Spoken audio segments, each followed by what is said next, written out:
The entire contents of this podcast and website are based upon the opinions of Tammy Garcia and her guests, unless otherwise noted.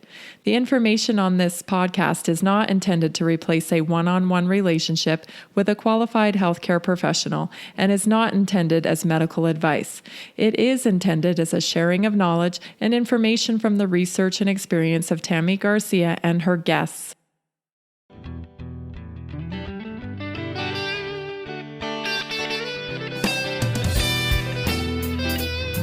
This is the Naturally Inspired Podcast, coming to you from our 1890 homestead in Johnstown, Colorado. I'm Tammy, and I want to thank you for joining us. Let's get started and help people feel good so they can do what they love for longer.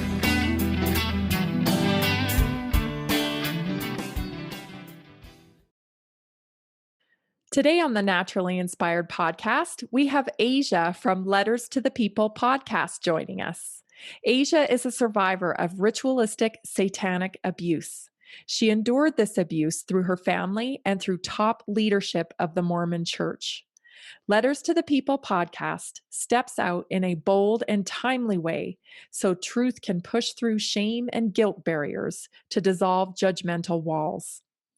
Asia's using her platform to bring awareness to cult abuse, ritual torture, and human experimentation.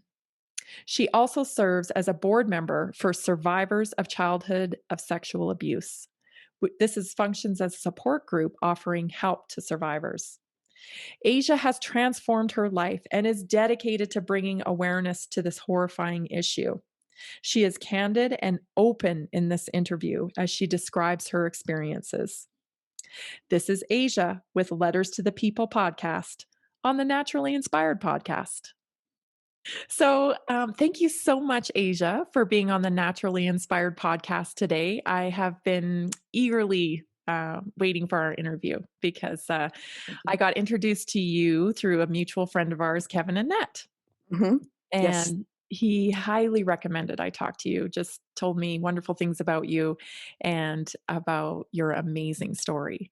So thank you so much for coming on. I know this is kind of the beginning of your journey in sharing your story, but I know that you're going to make a great impact. So thank you.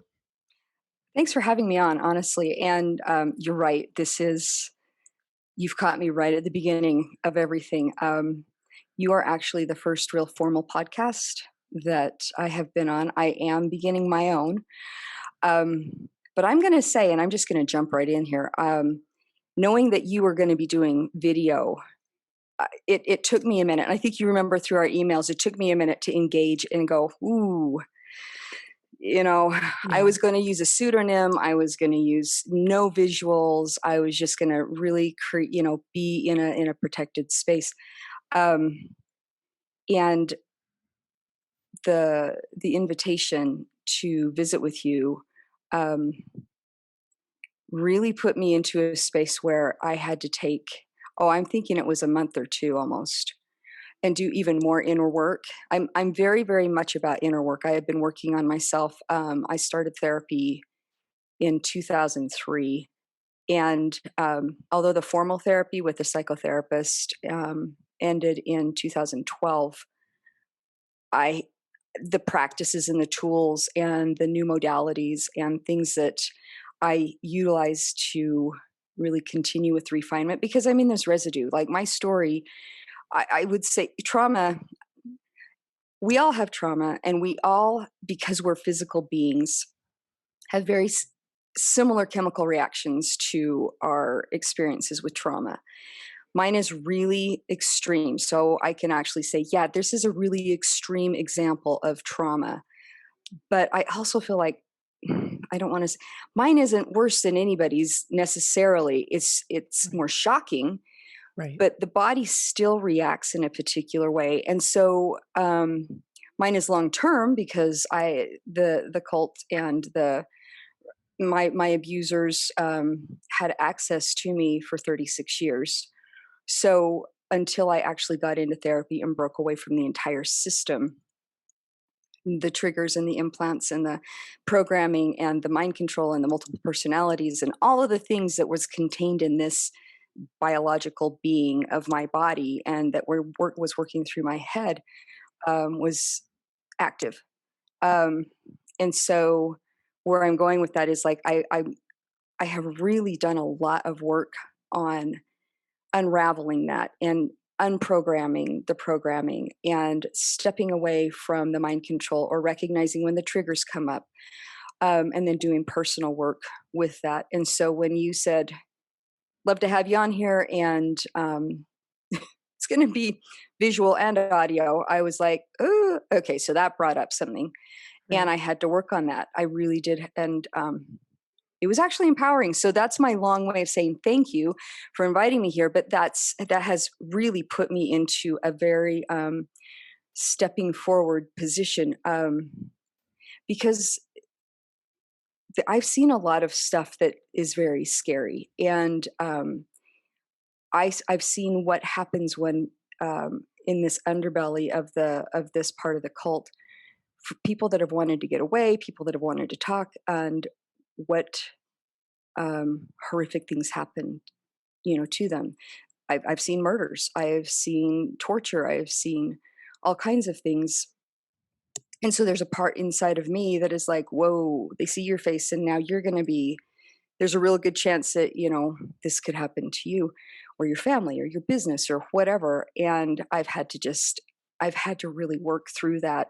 So this is a bigger thing for me than I think you initially realized you were Right. inviting me to do. I'm like, Yeah. well, all right, here we go. Yeah. So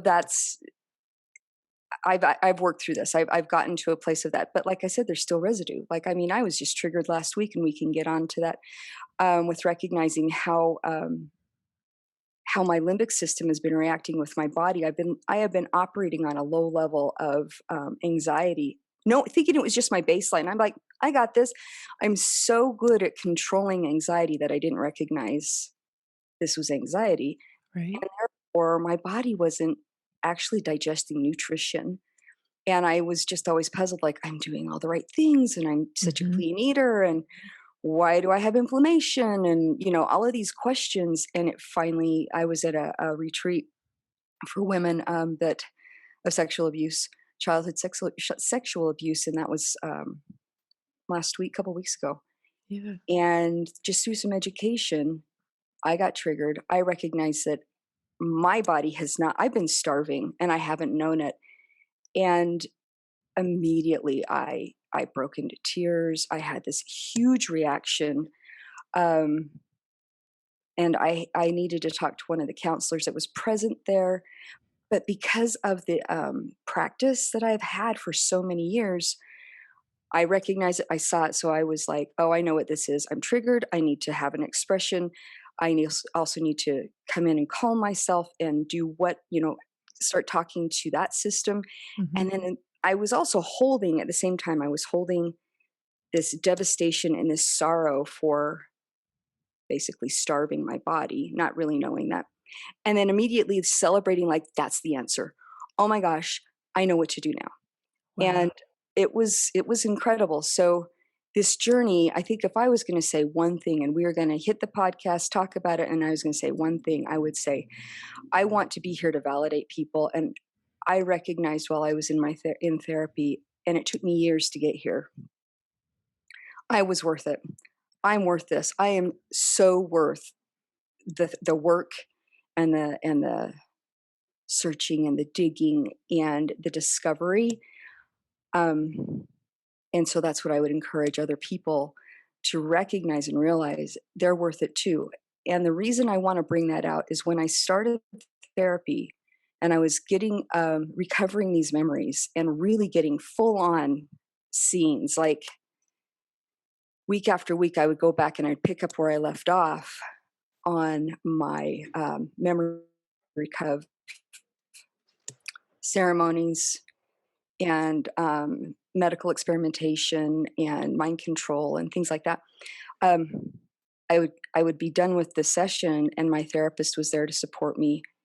And he'd say, did you see what you got today?" And I'd say, and I'm kind of dazed, like I'm certifiable and I'm crazy, but I'm like, yeah, yeah, yeah, I see that. And he goes, "How do you feel about that?" And I'm like, I mean, I feel like it's a good thing because I'm getting it out of me. And he says, and you're worth it. And I'm like, sure, I'm worth it. I mean, it was just like, Right. had no place to land. I'm like, yeah, whatever. I mean, sure. Yeah, okay. I can hear that. I can repeat it back to you. But I had no landing pad for that. I had zero landing pad. And it took about 5 years, maybe even 6 years. And I remember there was a day that he said, and you're worth it. And like my whole body viscerally went, oh my gosh, I just heard you and I just heard you and I get it. And so I was like, still kind of like, yeah, yeah, but I had to process what that meant as I was driving home and just kind of go, holy cow, I'm worth it. I'm worth it. I'm worth it. Oh my gosh, I'm worth it. And then suddenly I went from I'm worth it to everybody's worth it. Everybody. Everybody's Yeah. so valuable. Everybody's this gift, like it just went systemic this way and systemic out there. That's so Incredible interesting experience. Yeah. because I think there's such a disconnection between still, I mean, I know in like new age and personal development and stuff, they're always like, oh, mind over matter and, your mind really matters. But like you said, like, I don't know, I'm not sure if that has a landing pad with a lot of people. I'm not sure if that really does, if it really Right. resonates with people. And Right. this concept that we store our trauma in our Hmm. cells, in our tissue, Hmm. chiropractors practice this. This is the basis of their practice, but they're known as a secondary alternative way of treatment. Yeah. And so on this podcast, I always talk about how we're in such desperate need of a paradigm shift with Hmm. our health to Hmm. start looking at this thing differently. Not like we need all the outside forces like pills and surgery and stuff at all, like as our first go-to thing, Hmm. that we really need to assess, diagnose or whatever, assess the symptoms and then go inward. Hmm. I 100%, my experience backs that up. So I agree with you. Mhm. And I agree with you from that space of recognizing that the traumas, the emotions, get trapped in cells, get trapped in muscles, get trapped in Mm. organs, Mhm. and our bodies are, in my opinion, and I think this is really true. In my opinion, I believe that this organism that's a body, and I'm separating the mind and the spirit and the body here, but I really think that the body is consistently, because it's regenerating itself all the time, it is Yeah. always looking for a symbiotic health status. So if there is disease in the body, right, and it is, the body's going to be sensitive to, like, if you've got trapped energy here or in your gut, or I mean, so many, I'm going to say women, but people, there's been just, I can't speak, it gets stuck here and Right. that, Yeah. yeah. And so that, which is by your like your adrenal system and breast cancer, and and not being able to express yourself and your love to yourself so you can come out, it's just been framed in a whole different way. And so, yeah, I mean, cancers, and we could go down a list. Yeah. And so when I had a real journey, even saying yes, I wanted yes to therapy. I mean, I had been conditioned against therapy, like massively conditioned against therapy. So Mm. in the Mormon Church, it's so funny. Right now, they came out last year. The leader came out this last year and said, "We changed our logo. It looks a lot like a Catholic Mother Mary," which I'm just like, my theories here. We're headed towards a one world religion. We're just Yes. Yeah. conditioning. Yeah. And I can see it. And I've been tracking this for years. And I'm like, oh, well, of course. But anyway, that was when that new logo came out. There was also accompanying this rebranding of, we want to be known as the Church of Jesus Christ of Latter-day Saints. Like, let's go with the full on long name. And I don't necessarily choose to honor that in this podcast, but I am going to say, look, Church of Jesus Christ of Latter-day Saints, the LDS Church, the Mormon religion, all the same thing, multiple names. Um, So I will refer to it as Mormons because I grew up being Mormon. And that comes from the Book of Mormon and just kind of that tagline. And so, um, anyway, from there, this conditioning culturally in this church was, you don't need therapy, you don't need to have any Right. kind of professional help unless, go to your bishop first, go to Right. your Nothing ecclesiastical leader first. outside. Oh no, it's like straight in here. Yeah. And then, they're supposed to, these laymen, these individuals that are not trained as any kind of psychological professionals. And anyway, they just don't necessarily have the training. They're supposed to be getting inspiration from God. It's supposed to be coming through them. And I'm not saying that all or none or anything. I'm not going to go on to the extremes, but think about yourself. And if somebody comes in and says, I am having these huge issues, and you're supposed to go talk to them about any marital issues, any issues, to be completely true. So there's these really porous boundaries. Mhm. I know, we're all sharing our lives with each other. But we're certainly not going to be encouraging you to see a professional therapist unless it's really, really bad. Like, I don't know what the scale is anymore. There used to be a handbook that was outlining when a bishop should, like, pass somebody along to a higher authority who then decides if you go see, if they're going to suggest you see a professional. Ah, It's a little better now, but when I was growing up, oh heavens no. No, you talk to your bishop and God will talk to that individual and then tell you what you should be doing or not doing. It's kind of the same thing as a confessional to a priest, in the Catholic right. Church. It's like, forgive me. Oh, okay, well, pay this much money or say this many Hail Marys. Or, I mean, I Right. don't know. I'm not Catholic, so I probably just said something really wrong here. But, No, no, I think this you're many in the here, right like, ballpark. get the rosary beads Do out your and count this penance. many. Yeah. Yeah, it's all penance towards what they feel. And so, if you grow up in it, that makes sense to you. So culturally, I was like, well, I know I shouldn't. And then I had an added level of that through some conditioning through my handlers, and my handler was my dad, and then his parents, and then I got sold into the church. Right? So I was a pawn, and I got traded into some church leadership places, and So let's talk about that a little bit. So you grew up in the mhm, Mormon church. yeah, Your family, your parents were part of the mhm, Mormon church and right, your grandparents. So this is generational. generational. Yeah, this goes Okay. back for a while. Yeah. So what was your upbringing like? Did you live in a certain space with the church or in The church, it was very integral in my life. I Okay. was blessed. One of the things that happens in Mormon culture is when a baby is born, then the wording is presented to the congregation, and then the father, if he's worthy, will bless the baby. He'll bring up, there's a circle of men that are Okay. standing at the front of the church, and they're holding the baby, and the father gives a father's blessing to this baby. And so, and then it's kind of held up and presented to everybody, and it's kind of like, that's just basically the way that works. And so I was born, and what they call under the covenant too. So if you're born under the covenant, that means your parents have gone to a Mormon temple and have been sealed for time and all eternity, and then also legally, according to the state that you're in.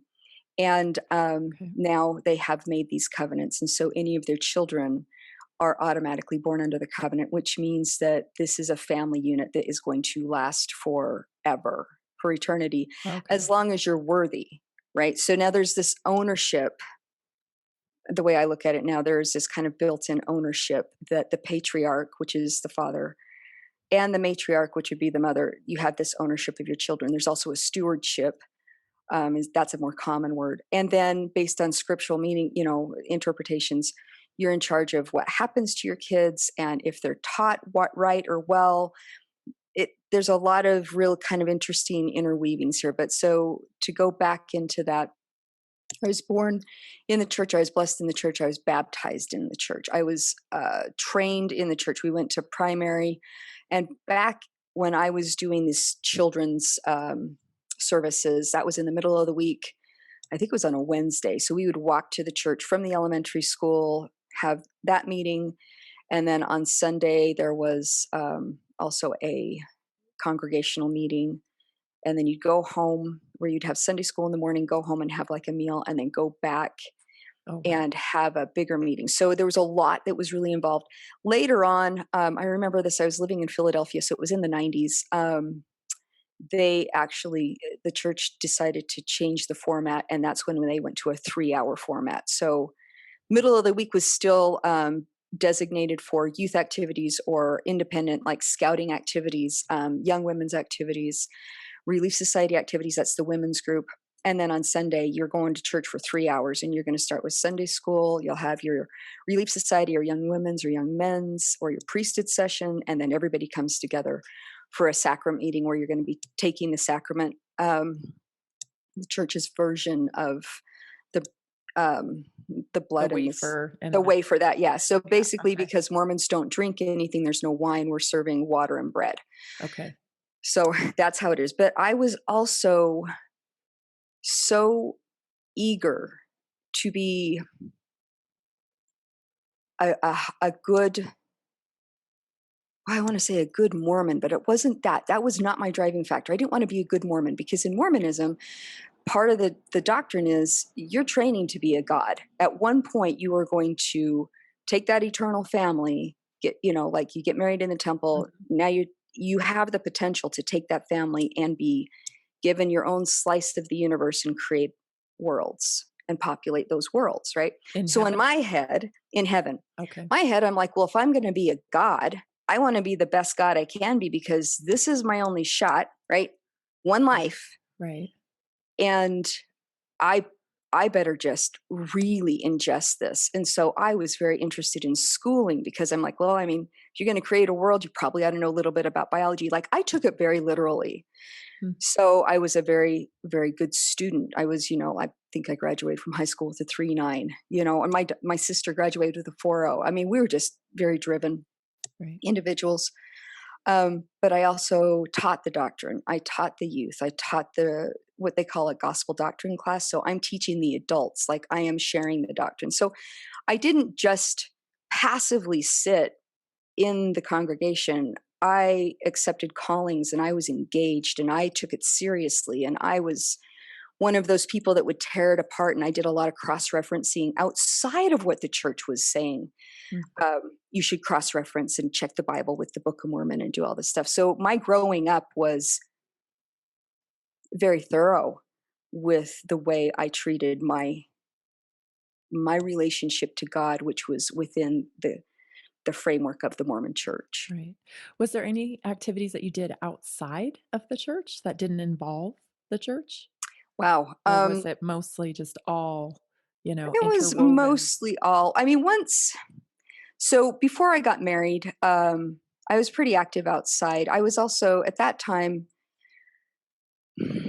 I graduated high school in Wyoming, and then I moved back to Utah. I got a scholarship to Southern Utah University. At the time, it was Southern Utah State College. Um, so I went there for a scholarship, and that's where I started kind of doing more independent thinking. So I was really contained earlier, Mhm. since my dad was my handler. A lot of, like a lot of tracking, a lot of a lot of things were going on because I was accessible to him then. So I take off and I go down to college, and when you're working with a group like this that has done such a good job in mind control, conditioning, programming, that kind of thing, they get kind of confident, maybe a little overconfident I in see what their what you mean. programming is going to do. And I would say, for the most part, that's an accurate statement. Like, there's an entire society here that is probably one great big social experiment, and it's $1 billion plus, well, $100 billion or more kind of Operation. operation. Yeah. yeah. So anyway, they've had access, and we can get into this with all of the stuff that I Yeah. personally experienced. But I started independent thinking, and was really eager to. I mean, it was just like I was drinking spring water. I'm like, oh my goodness, it's like I felt like this breath of fresh air, and I wanted to learn more. And I'm just like, what is this thing? Like higher education, you know? Right. And I actually had an opportunity to really. I had a professor that was seeing how aggressively I was getting into my major as a freshman and a sophomore, and he's like, "I want to support you here. Um, there's this new technology because my minor was in art and my major was in communications." And he's like, "There's this new technology they're developing. It's called computer graphics." And I'm serious. This is, and I'm like, "Ooh, that sounds fun." Yeah. And he says, "I've got a friend that is actually head of the department back. I think it was Ohio State. I think it was Ohio State University. But anyway, it was Ohio. It was in Ohio." And he said, "I will write you a recommendation, and you can interview for this new technology because you're in communications and you've got this art minor and you're just so eager." And I'm like, Right. "Oh, this is a dream come true." So I went home one weekend from where from college, and I told my parents. I was so enthusiastic. I told my parents about it, and the on the surface, what ended up happening was I went back to school from that weekend, and I was exhausted. I had this overnight shift with disinterest, apathy, Huh. mono. Like it just was like a switch just got turned off, and I'm just like, ugh, I just can't. I don't want to. We're just.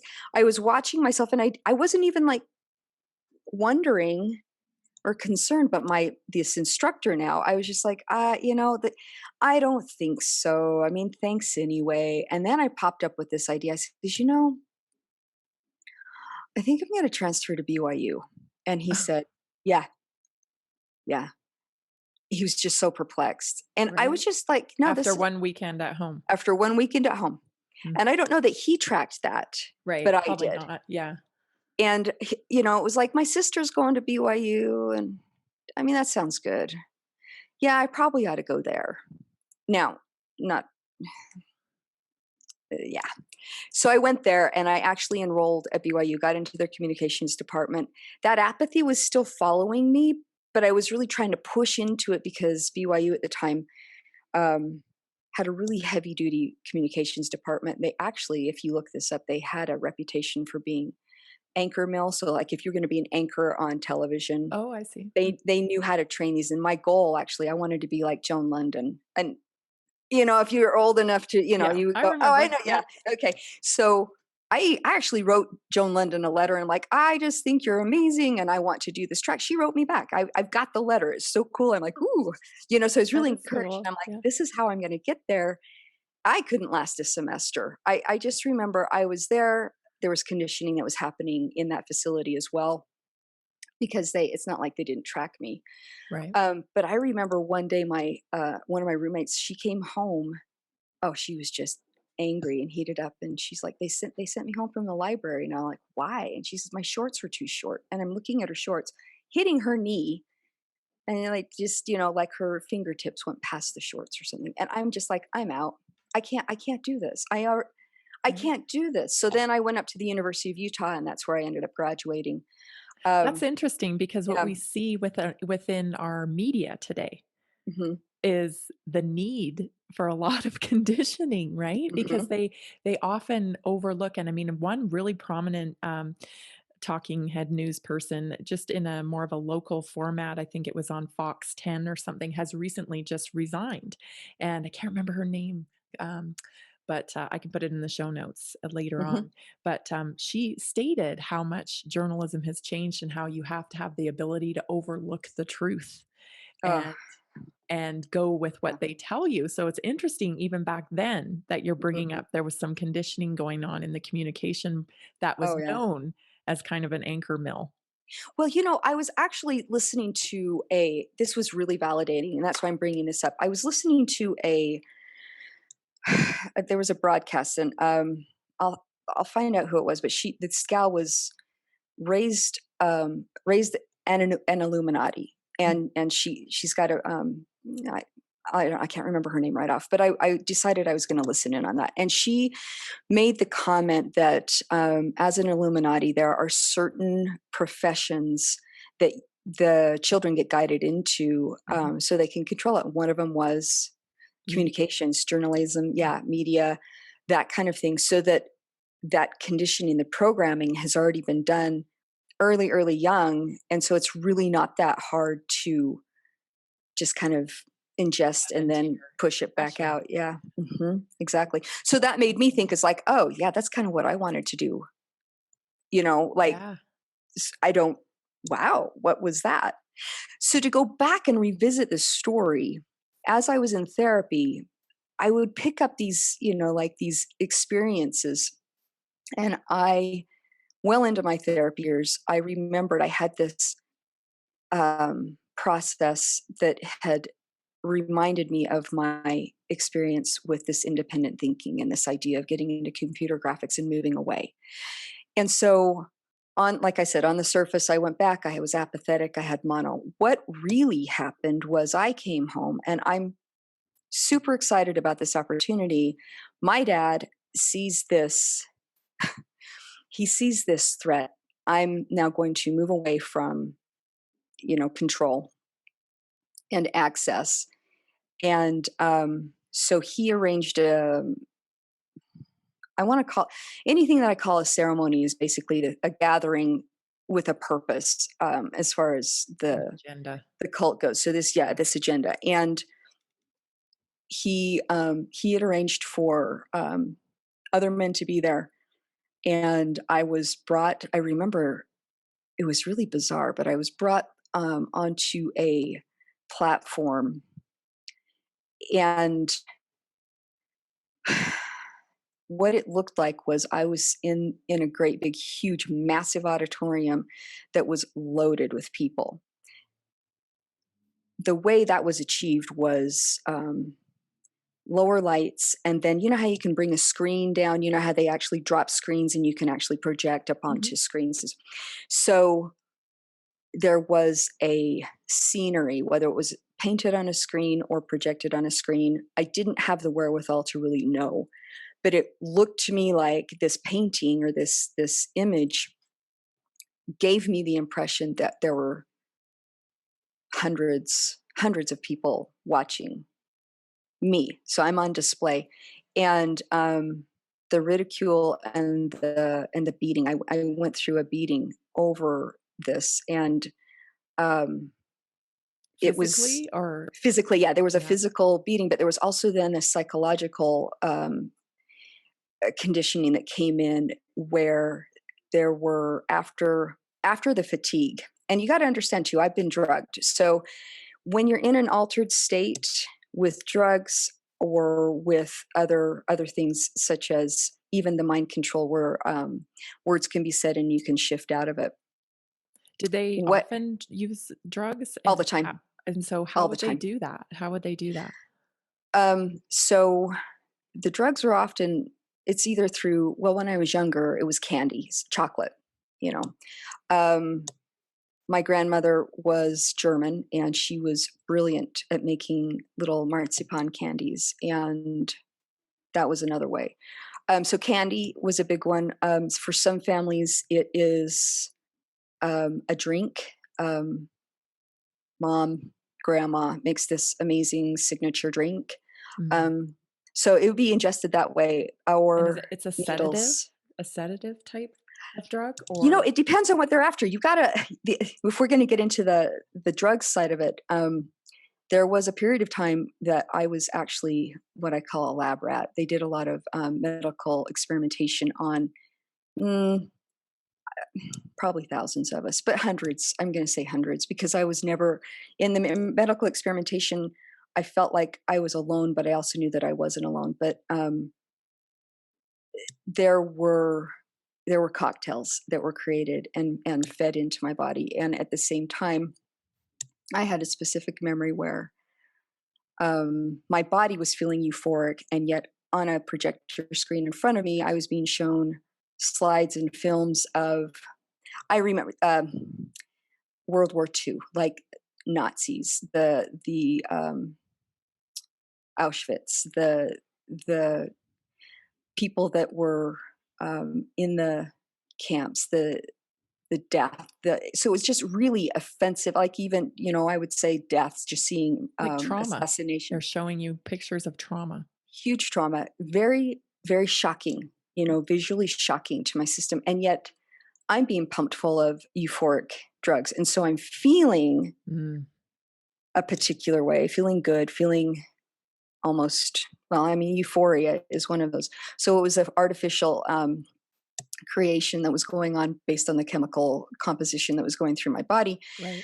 And then they would switch it, and it was a fast switch. And then what I was being shown would be something that would be kind and loving, and whatever it was they were wanting to create, this conditioning that was very odd. And that's when I would be feeling nauseated, or when you switch a drug on somebody that fast, your body is going to feel nauseated. But then there was just this heat and rage, and just this really crazy wild anxiety that's shooting through your body with adrenaline or whatever it is. Hmm. And then they would start doing some visual confusion, so then there would be images of trauma and images of placidness, and it was, and then all of this mixture of what's going through the body at the same time. And it was very calculated, very much a continuation of the Nazi doctors, of what they were doing to the Jews, the populations that they Hmm. had control over there.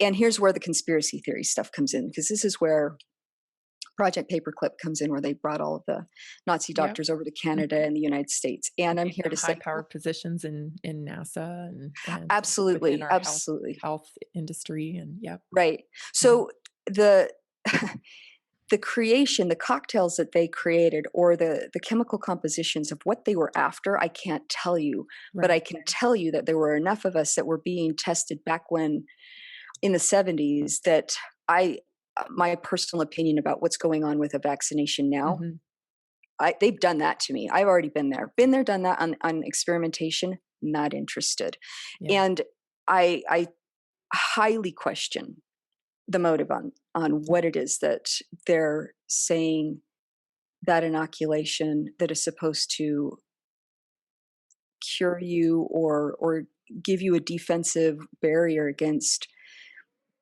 this COVID virus. Yeah. What many people I don't know don't is that know. a lot of these companies that still exist today, like Bayer and Hmm. Monsanto, were actually divisions of Nazi supporting companies in Germany Hmm. at the time, and they've simply just divided and Hmm.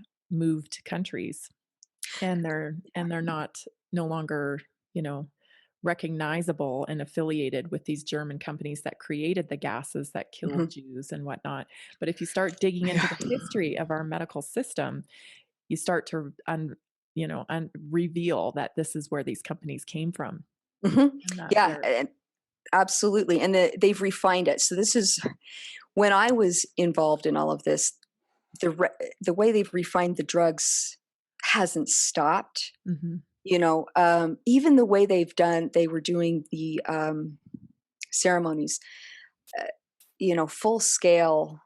s- there were entire buildings and rooms that were dedicated to particular um, ceremonies, to be set up a very specific way. So, like, an entire set that would replicate Egypt, or a pharaoh's tomb, an entire set that would replicate an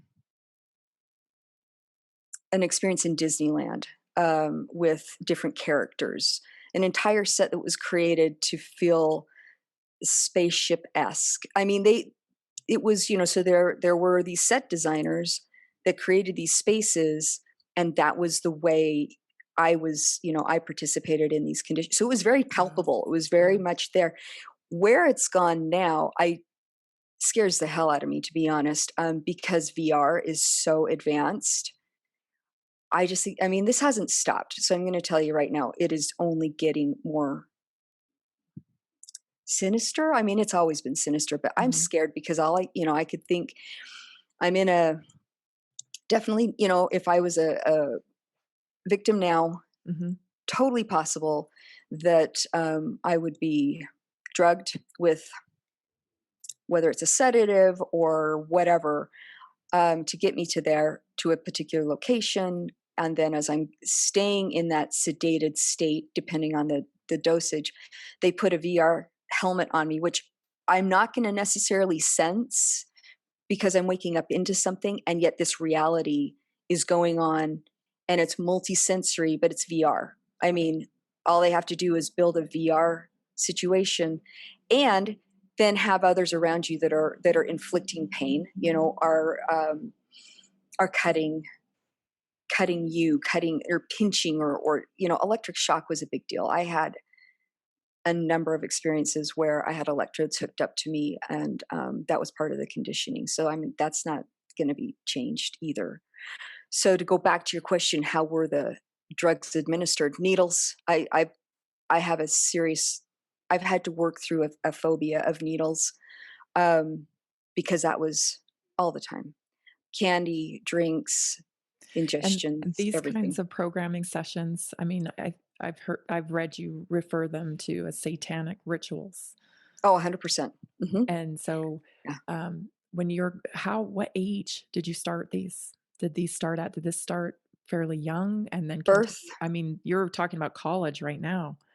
So, this Yeah, started yeah. that's years of Oh, programming. yeah, years of programming, like, I was born into it. My family was very engaged in it, so my eh, my experience, and I'm gonna say they who are, so I have satanic ritual abuse with a Mormon twist, a Mormon flair. The Catholic Church is also involved in all Mhm. of this. So if you interviewed somebody that grew up Catholic, they would have satanic ritual abuse with a Catholic flair. So they're going to be using whatever method, whether it's whatever it is, even New Age. Mhm. They're going Well, to religion is utilize a way to control, right? 100%, Yeah. 100%. So I don't believe. I mean, I have experience with two religions, Mormon Church and the Catholic Church. But if I were living, say, in the Bible Belt, I there's a good chance that I would have experience with, I don't know, a Lutheran church or a Protestant Right. church or whatever. So I don't think any religion is, especially now, I don't think any religion is immune to this. I Mhm. really believe because of the nature of what this is, it's an infiltrating society. They don't build anything. They don't create, they don't build, they infiltrate, infect, and then overtake. And that is what I have watched happen. Mhm. So, yeah, with the religious thing. So, if you have something in the religion, like the sacrament of baptism, a baby blessing, you're going to have on the satanic side, you're going to have um, the same ceremony with that horrific flair so that the other one continues to condition you. So you go to church, at least in the Mormon church, you go and you take the sacrament, and yet there was a ceremony around sacrament that really was eating human flesh and really was drinking human blood. And so in here, as it's been Mm. repressed, it gets reconditioned every single Sunday, and they don't have to do anything because you're showing up to church, right? Right. So being baptized, Is that I almost like a hiding in plain sight kind of 100%. yeah, Mhm. like, Yeah, so they're preparing you. I mean, this yeah. is such a huge topic and, I'm always about putting the dots connecting the dots, but Mhm, we often see what I call breadcrumb trails of mhm, stories in the news, little things of planting, like, oh, we saw years ago, that, microchips in people. mhm. Right? And Yep, here we are. here we are. Right? Exactly, it's like But that it's number this of the beast thing is like a real deal, you know? yeah, Like, yeah. It's okay. it's these, like, I call floater stories or breadcrumb Mhm. stories where, they kind of present the idea to see how people will respond or react, and then it gets built up over time before it's Yeah. implemented. And to me, that what you're describing is similar to that. It's almost like, see, Mhm. we do this. This is normal. This is what we do. And this Right. maybe over here is just like a deeper, more special, more people for who are deeper followers that really understand where we're coming Mhm. from. And we do it more Yeah. intensely over here. Is that how it's I pitched? Or you know, it's the way I'm able to separate it. So, what you're saying, I would say, is not 100% accurate in that the cult, I called them the Brotherhood, the Illuminati, Mhm. the cabal, the Yeah, whatever you want to call them. the That darkness. is the darkness. Yeah, well, I call it the dark goo. Like, there was just this dark goo inside of me that I was like, I have got to get this stuff out of me. It feels like a cancer, and Right. and it was a very palpable, real energy. Um, that brotherhood, that and there's women involved in it too, but that darkness, um, that's the true belief. So if you want to think about that as a really dark underground seeding or river or whatever that is putting shoots up to the surface. Now here we are living on the surface of the planet. Yeah. They're going to walk the walk and talk the talk of the Mormons or of the Catholics. I mean, the Pope's involved. Okay. Anyway, yeah, like the Vatican's involved. Yeah. Yeah.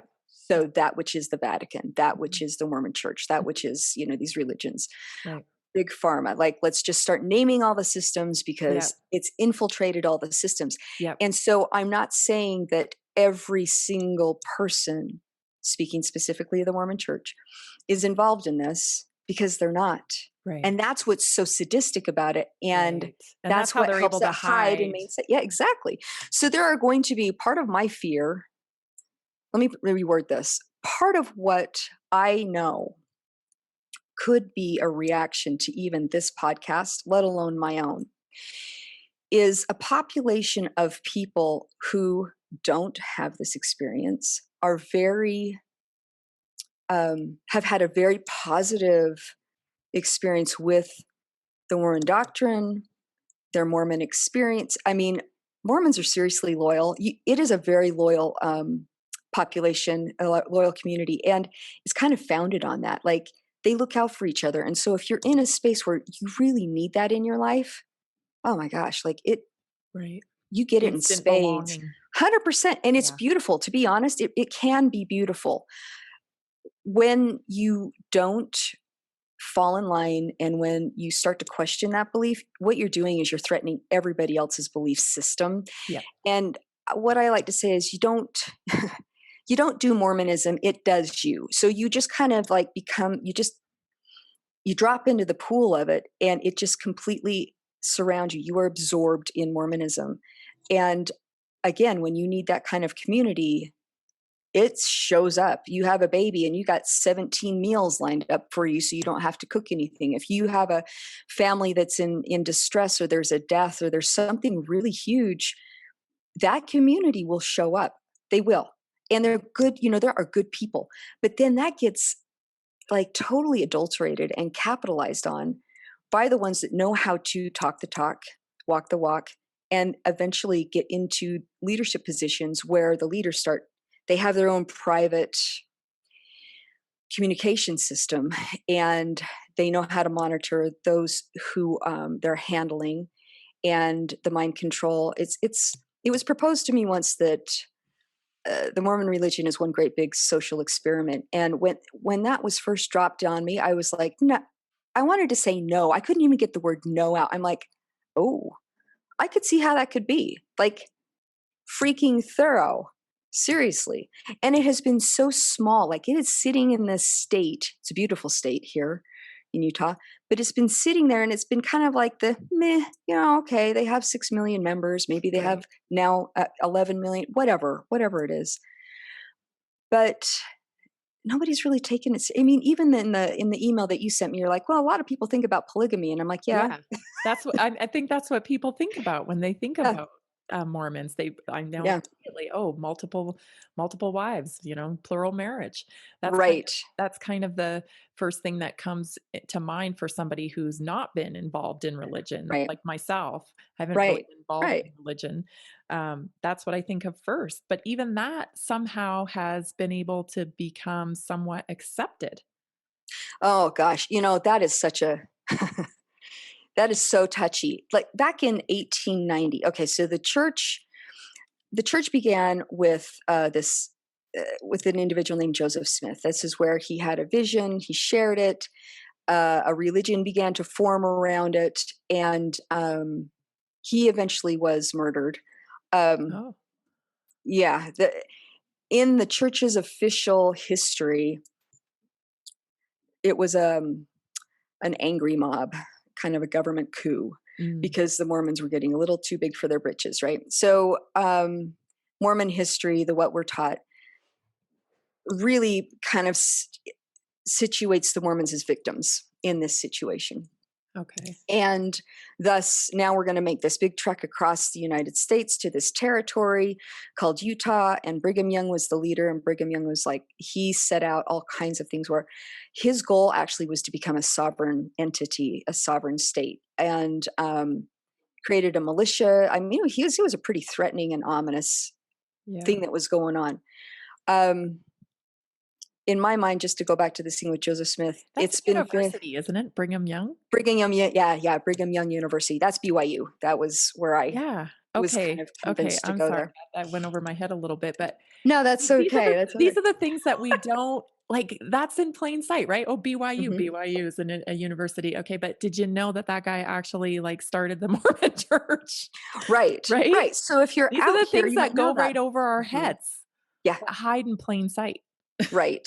So what they're involved in, I mean, they've got an incredible law department, and again, who is involved with who? It's a private university, right? So Uh-huh. and it's even had recently its own issues come up, like with the rape culture that is Right. there. I And remember seeing stuff okay, about so that. people can look that up and go, is that a real thing? And I'm like, well, yeah, yeah, it's a real Yeah. thing. That's a deal. Um, but they can make those rules because it's a privately funded university. I mean, when you have a private university, you can Yeah. pretty much do Do that, that. right? It's not state funded.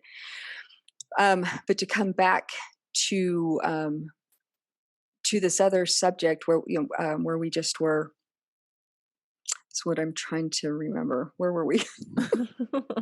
Oh, I'm sorry. Edit. I kind of threw you off there just about, Yeah. um, just how big this is, right? Just Right. how enormous this whole thing is. We're It talking is about right. The infiltration that actually is the infiltration that has where it has evolved with everything. mhm, Basically, it's got its baseline in this cabal, mhm. and like I was saying, it comes up. It comes up until it can actually work its way up. And so it's interesting too, because if you find those breadcrumbs and you start looking at where you can connect the dots, Yeah. that it can be in plain sight, but you also have to be kind of open to the idea that, well, what if those dots do connect? Then what does that mean? Right. And people don't necessarily want those dots to connect. And so It's they just kind scary. of turn their, oh, It's so scary absolutely. because, we have this whole reality that we base our lives off of. We Hmm. trust these institutions, and I Yeah. understand that, Yeah. but I'll tell you, it's okay to live without them, and Yeah. it's okay to know what's not like, you don't know what's coming next, and that's okay. But That I is, think but we're not taught that. I mean, there's no. there's no support for Yeah. that. There's And no so support for that. That's so it's not, true. so I guess I can look at my conditioning, and it's a very easy overlay to the current status of the political atmosphere in the United States, because I've been very reserved, and I've just been observing, because what I'm seeing is people in fear mode, Mhm. and it's constantly being fed. Like, regardless of the media, there's still this us and them that has been, oh my gosh, it has been fostered and refined, and Yep. dropped here and dropped there and fed here and fed that.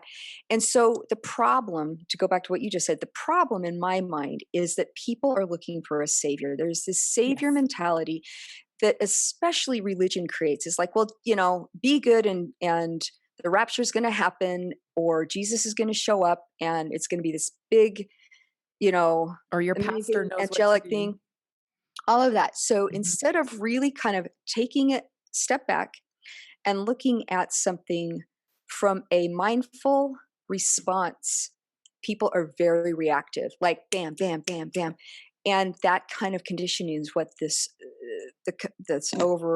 overarching darkness is hoping for. I mean, Yeah. it is really hoping for. And so I'm not going to say one side or the other, but people are looking for a savior. So Biden's going to save us. Trump's going to save us. Right. And now we've got this polarization. The Pope's going to save us. The prophet's going to save us.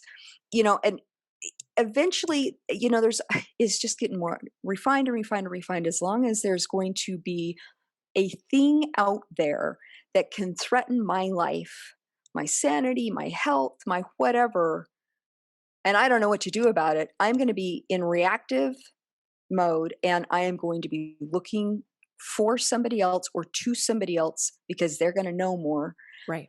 to fix this, And that's the conditioning, right? That's the 100%. conditioning that we receive. I mean, Right. you experienced it through the church, Hmm. but people are experiencing through it through media. They're Oh. constant, right? Hmm. You can't walk into someone's home anymore without the TV being on, and that's Yeah. been years. That's Yeah. been years. I mean, Yeah. I don't have a TV I on. don't either. I don't either. So I'm like, oh, But I don't have a I TV, find but but I'm talking about what we Sean Stone calls them normies, which I mhm. like. He's Yeah. funny. He's like, "The normies, they watch CNN and, they're Yeah. constantly inundated with the message." Hmm. And it's the Yeah. same kind of thing that people like yourselves have experienced, right? Yeah. And it Yeah. seems so unbelievable to somebody who hasn't hasn't really sat down and thought about how this all played out, Oh, if you're yeah. not being conscious, if you're not Hmm. working on your consciousness, then it's hard to be aware of the programming that you're taking in. And so it Oh, becomes for like, sure. oh, that's unbelievable, that's unbelievable. But Hmm. then look at yourself. You're in the pot. The pot, they don't even Yeah. realize that they're in the pot. No. It No, the and I hope independent that makes thinking, sense, what I'm trying to it say. does to me. Yeah, I hope that the people who are listening to this are actually going, "Oh, I understand this conversation here." The hardest thing is society isn't it's not just religion. Society No. is not supported in fostering independent thought. And the reason you're not is because you become what I call a wild card. Mhm. If you have a deck and you throw down that wild card, I mean, that's independent thought. And it's like, whoa. I mean, parents are even like that with their kids. I mean, I have a whole soapbox of how to treat your children, Mhm. because I never felt heard. And then, like start stacking up all of this like very terrifying ritual killing, torturing animal thing that what happened in my Gosh. life, Right. plus the incest. And, all of that gets repressed because I don't want to remember any of that. And then I have these little acting out things where I'm really mean to the neighbor's dog. And I'm like, why am I mean to the neighbor's dog? I love dogs, and yet I can look back on that and going, oh, well, okay. I was acting out something that had just happened that I had witnessed or I had also been participated in or made to participate in. So, I mean, these really strange things. But as a wild card, as a parent, when you're a parent, and if you are a parent, you will get this, Yep. you see your 3-year old or 5-year old, your 18-year old, somebody's running around, they're exploring like their environment, and they do something you don't want them to do. And I'm not talking about safety wise. I'm not talking about running into traffic or putting their hand on a hot stove. I am talking about, wow, I have a plant here. And if I stick my hand in the plant, oh my gosh, there's dirt. What if I throw it around? Like, what does this look like? How, and so there's this, like my oldest, my gosh, when he was 3 years old, he found a bottle of lotion. Oh my gosh. He found a bottle of lotion. And for whatever reason, I mean, that we had this closet where there were some toys. And I don't know. I should ask him, but I don't know if he'll know. But I found him in the closet dumping this lotion all over these toys. I don't know why. It was his experimentation with, and I blew up. I had this meltdown where I just raged on him. Rage, and I honestly mean rage. I raged on this poor little guy over dumping lotion. Okay, so now that I can back it up and I can look back on that thing, I can go, okay, the raging was coming from something not related to this. It was an out of control situation. I don't remember what built it up to that point. If it had been, I don't know. But it had nothing to do with that association. And all he was doing was exploring his environment. And when we can actually deal with those wild cards Mhm. of a child doing something that you don't expect them to do, if you can back that up and you can go, oh, here's independent thought. Oh, Yeah. here's exploration of of the environment. Not the way I want him to explore it, but what do you do, right? There's something going on. Back, stop and say, wow, help. What were you thinking? Where did you go with this? Did and you will find the most interesting information. And I am such an advocate of this because this is part of the process I went through to bring up my own memories. I started getting curious and asking questions to the memories that I was recovering, like, okay, this doesn't look good, but my body is viscerally reacting. I am Right. having body memories. I'm having emotional outbursts. I'm crying. I feel nauseated. I almost had to grab a garbage can and throw up in it a couple of times where I was just Wow. all of this relearning. And what ended up happening, probably the biggest thing that I could say right off the bat, I'm in the middle of my therapy. I still feel fairly crazy because I'm seeing things. It all makes sense, but it doesn't make sense. People that I trusted completely betrayed by the church that I grew up in, that my entire belief system and presence is Right. woven into. It's Yep. betrayed. It's what you Like, know.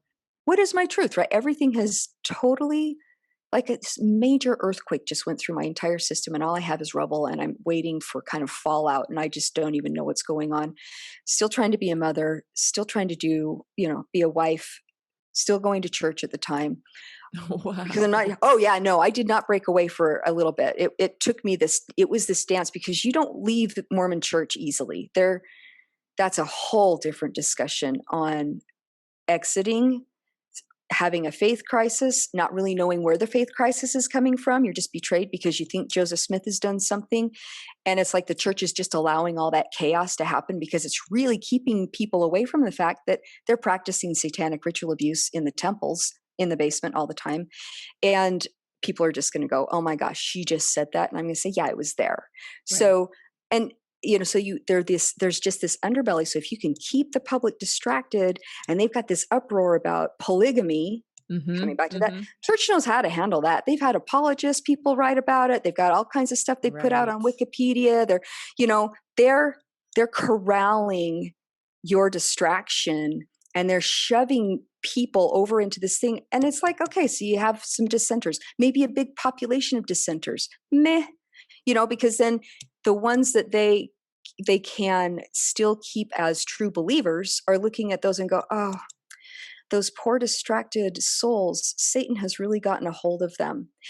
Because Mm. in this, there is always something else to blame. So it's always Right. Satan. It's always this dark energy. There's always something to be afraid of. So independent thought, where does that happen? It doesn't. So when I stepped away from the church, or when I wanted a divorce because energetically I'm not a victim anymore, and my husband and I are just like an energetic mess, it was trauma all over the place because my kids knew that I had been in therapy. They knew that I was uncovering all of this stuff about satanic ritual abuse and the cult.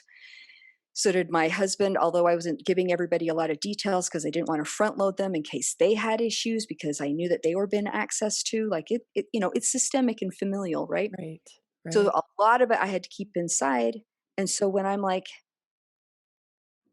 after therapy and after marriage counseling and family counseling and a year of really trying to pull this together, for a number of reasons, I chose to get divorced. And unfortunately, and I didn't know this right off, but unfortunately, it terrified my kids. They thought that I had been reinforced, and so they didn't trust me. They didn't wanna talk to me. They didn't wanna interact with me because But they're they like, were also growing up in the church, right? right. Yeah, it's really it's not and I'm gonna say, Very even just a generational. basic oh my gosh, well, a basic, like, faith crisis is hard enough, but when you have this generational conditioning that has a lot to do with abuse and mind control, Mhm. there are layers and layers and I layers and get yeah, layers and and layers, yeah. loyalty and all of Oh my those goodness. things that you've been Right, indoctrinated to right. So you're believe. leaving community, you're leaving family because it is familial. You're leaving everything, and when I did what I did, I honestly stepped out alone. I honestly alone because I was divorcing a birth family. Well, I had stopped talking to my birth family in 2004. That's another thing that I did that I'm a huge advocate of. But I didn't have my family. I was divorcing my husband's family, and my kids were like, "We don't know what's going on here, so we're just going to back up and not engage for a while." So it was definitely I was on my own with this one, and it was oh my gosh, I probably one of the hardest things I've ever done. Like just the isolation. And Mhm. here's the other thing too.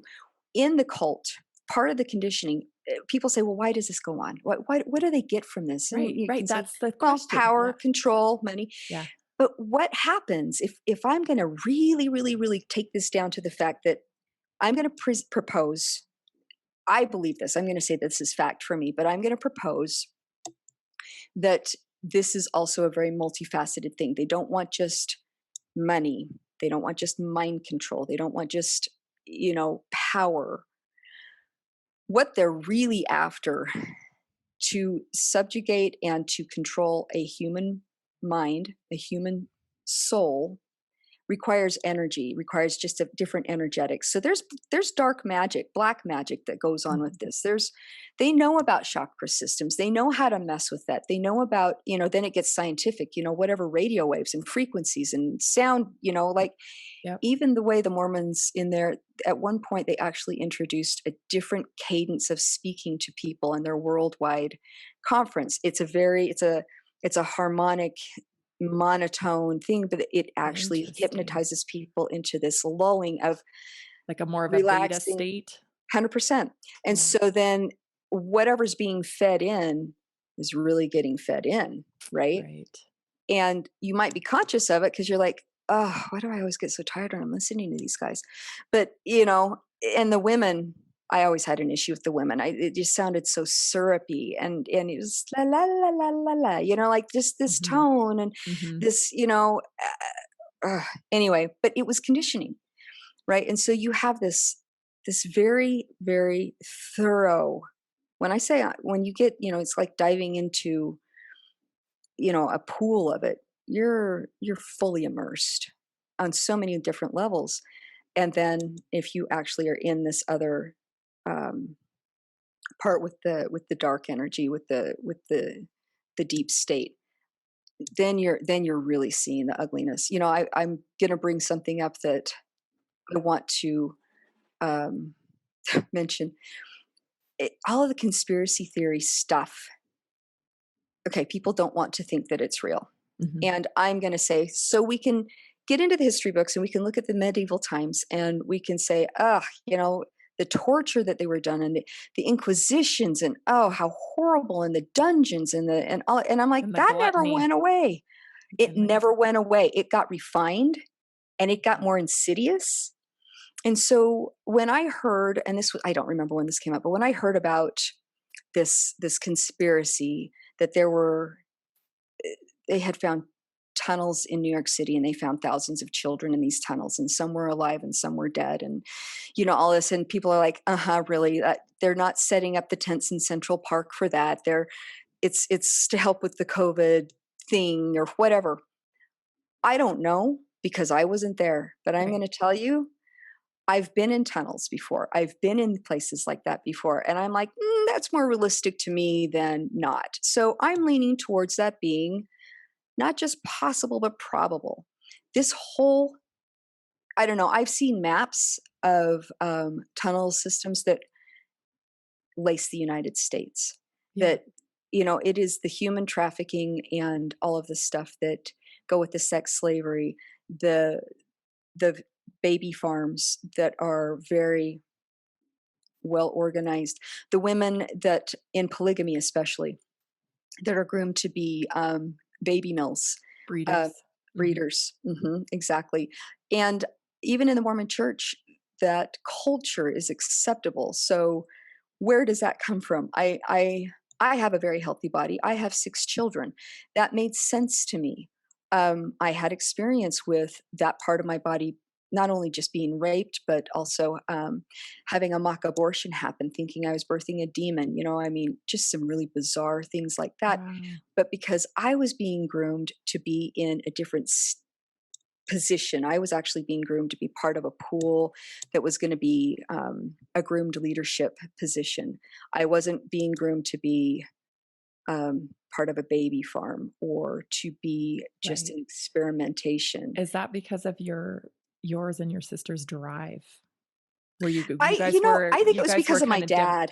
okay. So my So sister, similar. what I can tell you about my experiences, I part of what the church, I'm not going to say the church, this organization of the deep state of the cabal of the Illuminati, whatever.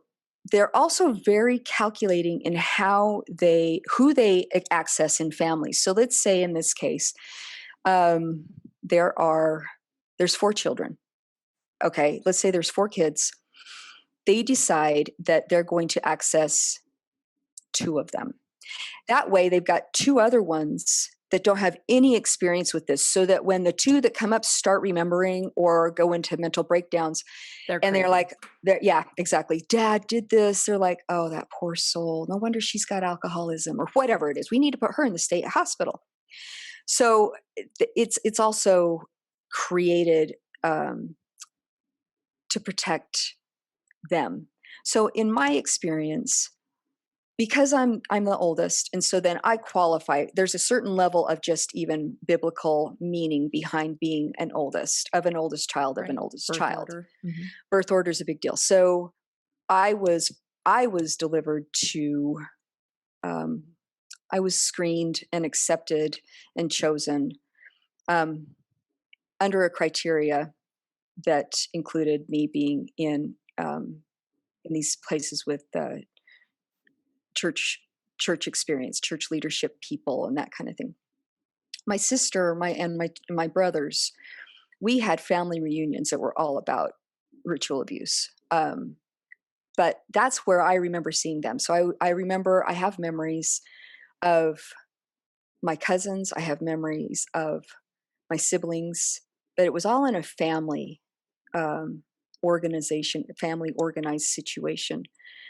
And so I don't know what my sister's experience was outside of that. I don't know what my brother's experience was. I could guess, Mm. but it's not my story. I Right. really can't speak for them.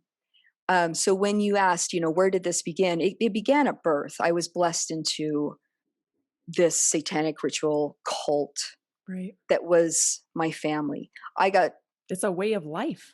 It is a way of life, and I got sold into more interaction with men. There were women there too, but kind of more of that grooming happened. I had a 3-year-old memory, but it was more formally when I was 5, and so between 5 and um, well, shoot, I mean, maybe till I was 36, but I would say formally till my teens, 16 for sure, 17 for sure. There was a lot that was going on with other groups, other men, other camps, other things that was outside of the family experience. So you left the church at 36, right? You were No, 36? Okay. I started therapy at 36, Okay, and so you then were still there at I the was still church, there. Yeah, I and you was were still there. it's I wanna talk about repression because I think this is such valuable information. Hmm. Because people who haven't had, a dark night of the soul and kind of come out of it, like Hmm. yourself, Hmm. they may not understand repression. That that is something that is so valid. I'm going to begin with saying back in the late 80s and 90s at the Satanic Panic, and there was a what's it called, a movement that came out with false memory syndrome. That was devastating. It was also created by a couple that was abusing their daughter, and she was coming out with that, and they played the victims, and they just created this whole thing. And there's still even psychologists that are out there that are full advocates of, oh yeah, those memories were implanted. Yeah. Um, Yes, that's what I'm talking about. right. And again, I really honestly, all I can do is speak to my own experience. And I can tell Mhm. you right now, that was not, none of those memories were implanted. My therapist was so, he made me mad, to be honest. I mean, I'm coming from a place where I have already been defined my authority. I have subjugated myself willingly because I'm not an Taking authority. huge Who am risks. I? Yeah, I'm huge taking this massive risk to go visit this guy, see if we can kind of do this. And and the wanting, the yearning to go and seek help was triggered by, like, intense anxiety, right? And depression. I went into depression. I hit this huge thing of depression. In fact, the way that story goes is it's also part of explaining this journey. I hit this massive depression, just finished building the second house that I built, and moved in and had this huge, like, drop. I was super apathetic. Like, I had just gotten done painting the walls, and, like, just I had this beautiful, beautiful, beautiful home. It was really a beautiful home. Um, like, it was 5,000 square feet on 6 acres. Like, it was really well. Wow. I got to really get creative and put myself into it. And it was beautiful. And I moved in and I didn't even want to unpack a box. And Oh, other things were starting to, it wasn't just, oh, I'm exhausted. It was full on apathy. And I'm like, this is weird. This is not me, right. but I couldn't check out of it. It was really strange. And so months went by, and a friend of mine saw some things that she was able to track because she herself had been in therapy. And she said, because I was talking to her about it. Like, I was, well, Yeah. I've got to find some help or whatever. I don't know what this is. I don't know who to talk to. And she says, well, I mean, you might want to try talking to this therapist. He's a psychotherapist, uses hypnotherapy, just see. And I'm like, all right. So this is the way this went. When you're as deep into the conditioning as I was, well, I'm not even say you have to be very deep. Part of the conditioning, when you're going to be exposed to any of the satanic ritual stuff, there are things put in place to protect the perpetrators. Thank you for listening to part 1 of the Naturally Inspired podcast. Stay tuned for part 2 coming soon.